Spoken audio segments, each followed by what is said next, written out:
मला तर काही कळत नाहीये त्या मुलीची चिन्ह.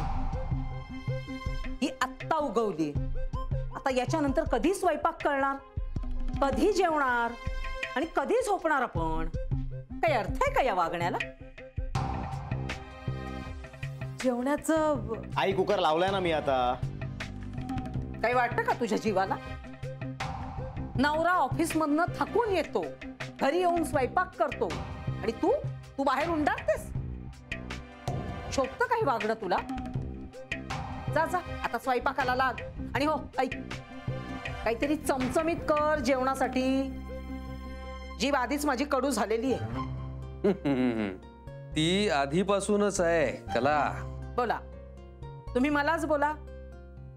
सुनेला काही बोलू नका तुम्ही, कारण ती दिवे लावून आली आहे ना. आता काय किचन मध्ये जाऊन उजेड पाडणार? ते भुकेने जीव जायची वेळ आली आहे माझ्यावर. एवढं बोलायला.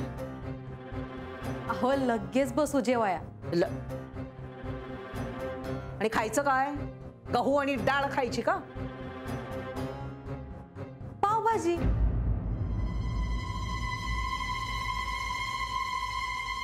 पावभाजी बनवण्यासाठी किती वेळ लागतो माहितीये तुला?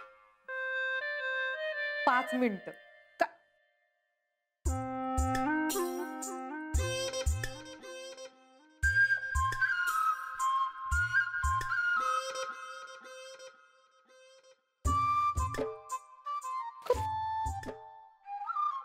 तू बाहेरून आणलीस पावभाजी?